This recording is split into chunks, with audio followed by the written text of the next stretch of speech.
Good afternoon. This is Brett Hayworth for Siouxland Public Media News.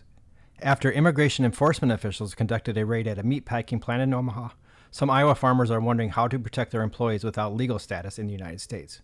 Joe Henry is the state director for the League of United Latin American Citizens in Iowa. At a virtual event hosted by the Iowa Farmers Union, Henry said over 40% of Iowa's farm workers are people without legal status. Henry also said there have not been any major immigration enforcement operations in Iowa so far. What we've seen here is that when people are pulled over for a traffic violation or infraction, or maybe going into a federal courthouse, they may get arrested by ICE and then taken to jail. That has happened ever so often in the state.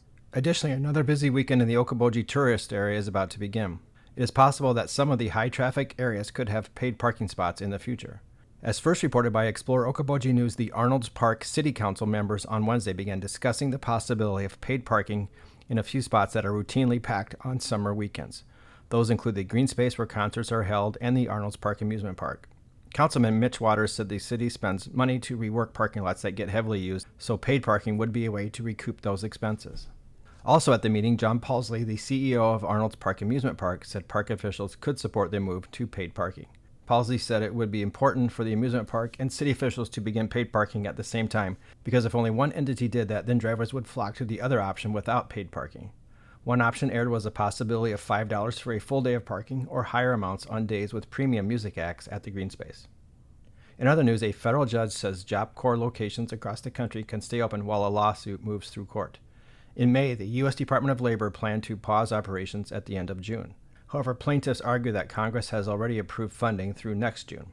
There are 2 Job Corps locations in Iowa, with one 80 miles from Sioux City and Denison, and also in Ottumwa.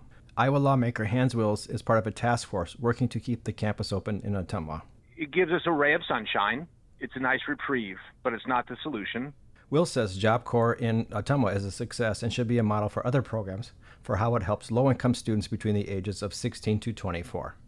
For Siouxland Public Media News, I'm Brett Hayworth. Good afternoon. I'm Alejandra Perez for Siouxland Public Media News. The Sioux City Public Schools Foundation is sponsoring a prom for the class of 2020 this Saturday. The impact of the coronavirus pandemic that spring caused some school districts to cancel proms, and the Sioux City district was among them. Prom is for graduates from all 3 public high schools, and 250 graduates so far have purchased tickets to attend the event. The event is called Rewrite the Night, which will have the band Decoy, a photo booth, and dancing. The event will be held at the Anthem at the Hard Rock Hotel and Casino starting at 7 p.m.